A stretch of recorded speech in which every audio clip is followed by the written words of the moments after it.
Divides का क्या अर्थ होता है ये आज के इस वीडियो में समझ लेते हैं। डिवाइड्स का इस्तेमाल दो तरीके से किया जाता है। एक तो डिवाइड का प्लूरल यानी कि एक से ज़्यादा डिवाइड को हम डिवाइड्स कहते हैं, और डिवाइड का अर्थ होता है विभाजन, सीमा, हद, जल विभाजन या जल विभाजक। यानी कि जल का विभाजन करने वाला या जल का जो विभाजक होता है उसको डिवाइड कहते हैं, और एक से ज़्यादा को डिवाइड्स कहा जाता है। इसके अलावा डिवाइड का इस्तेमाल वर्ब के रूप में भी किया जाता है। तो वर्ब के रूप में जब हम डिवाइड का इस्तेमाल प्रेजेंट इनडेफिनेट टेंस में ही, शी, इट या सिंगुलर थर्ड पर्सन के साथ करते हैं तो रूल के अकॉर्डिंग उसके साथ एस लगाते हैं, जिससे डिवाइड्स बनता है। और डिवाइड्स का अर्थ होता है कि डिवाइड करता है या करती है, या डिवाइड होता है या होती है। तो डिवाइड का मतलब होता है विभक्त होना। विभक्त होना मतलब कि भागों में बट जाना या अलग अलग टुकड़ों में बंटना, अलग अलग करना।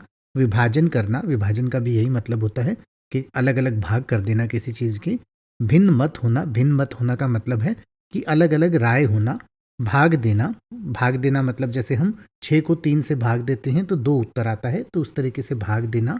वर्गीकरण करना, वर्गीकरण करने का मतलब है कि अलग अलग क्लासेस में रख देना, कि मान लीजिए ये अच्छी क्वालिटी का आम है इसको ऊपर रख दीजिए, ये खराब क्वालिटी का आम है इसको नीचे रख दीजिए, तो इसको वर्गीकरण करना कहते हैं।